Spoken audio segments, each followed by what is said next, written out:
তোমরা আগে জাস্ট এই মেসেজের স্ক্রিনশটগুলো দেখো। বিশেষ করে ভিডিওটা সম্পূর্ণ মেয়েদের জন্য।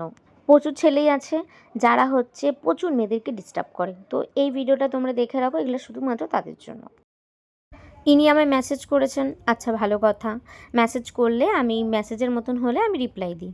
তো ইনি ফার্স্ট যে মেসেজটা আমাকে করেন যে হাই খুশি। তো আমি কি বলবো, একটা লাইক শুরু দিয়ে দিয়েছি। চিনি না জানি না কি কথা বলবো, তো একটা জাস্ট লাইক দিয়েছি। তো সে আমাকে লিখেছে hello, nice to meet you. সাথে সাথে আবার লিখেছে আমার ফ্রেন্ড হবেন, আপনার কি বয়ফ্রেন্ড আছে? তো আমি এই মেসেজগুলোর একটাই জাস্ট কপালে হাত দেওয়ার মতন একটা রিয়াকশান দিয়েছি। এই রিয়াকশানটা দেওয়ার কারণ মানে জাস্ট কথা স্টার্ট হলো, কথা হলোই না, তার মধ্যে এতগুলো প্রশ্ন করেছে ওই জন্য। তো যাই হোক, আবার হ্যালো লিখেছে। এবার তারপরে আমার মাথা গরম করে দিয়েছে। এবারে একটা অডিও কল করেছে।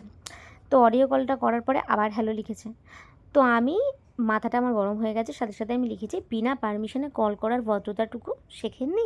এবার তার উত্তরের মাথা মুন্ডুই তো আমি বুঝি না। সেই লিখেছে আরে না না, তাও ভাবলাম করি, আই মিস ইউ। মানে কোনো কথাই কা আই মিস ইউ। তো আমি লিখেছি কে ভাই তুমি, চিনলাম না জানলাম না, মিস করতে শুরু করে দিলে আমায়, কি আজব। এবার লিখেছি চেনা জানার কি আছে, ভালো লাগলো তাই বলে দিলাম।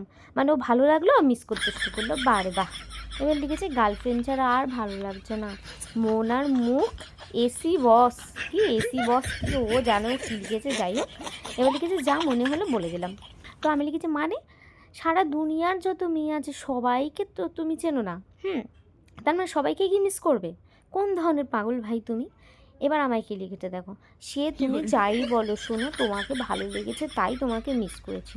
মানে ও চিনলো না জানলো না, ও ভালো লাগলো আবার মিসও করা শুরু করে দিল। এবার লিখেছে অন্য কাউকে তো নয়, মানে যেন আমার বয়ফ্রেন্ড লাগে, অন্য কাউকে তো আর বলিনি, এরকম একটা ভাব। তো লিখেছে প্লিজ অ্যাকসেপ্ট করে নাও না। আচ্ছা তোমাকে আমার ডিটেলস বলে দিচ্ছি।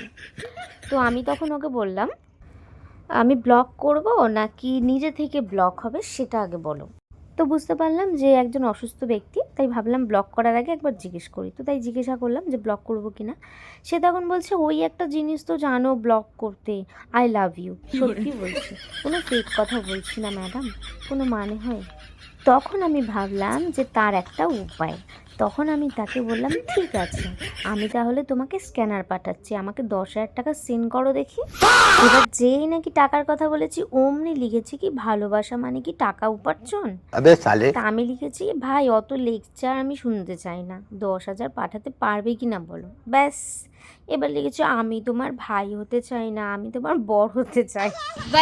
তো আমি কি করেছি, একটা স্ক্যানারের ছবি পাঠিয়েছি। এটা আমি ফেসবুকে পেয়েছি।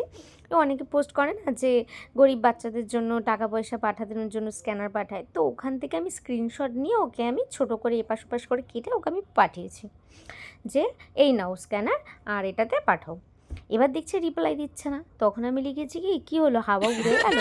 অমনি লিখেছে না ম্যাডাম তুমি 10কে চেয়েছো, একটু তো টাইম দেবে নাকি? তুমি একেবারেই যে এত বড়, তারপর লাইনটা তোমরা পড়ে নাও। তো এটা লিখেছে, ঠিক আছে। এবার আমি তখন লিখলাম যে আমি তো কম বলেছিলাম, আর একটু বলতাম, বাট আগে এটা পাঠাও, দেন পরের বার ভেবে দেখবো কত বলবো। এবার ও যা ভয় খেয়ে গেছে বেচারা, আজকে নিয়ে 4 দিন হয়ে গেল আর কোনো রিপ্লাই দেয়নি। মানে বুঝতে পারছো? তো এই মেসেজগুলো শুধুমাত্র মেয়েদের জন্য, যেসব ছেলেরা তোমাদের ডিস্টার্ব করে, বেশি কিছু না, ব্লক করতে হবে না, কোনো খারাপ কথা বলতে হবে না, জাস্ট তাদের কাছে টাকা চাও, দেখবে হাওয়া উড়ে যাবে আর তোমাদের ডিস্টার্ব করা বন্ধ করে দেবে।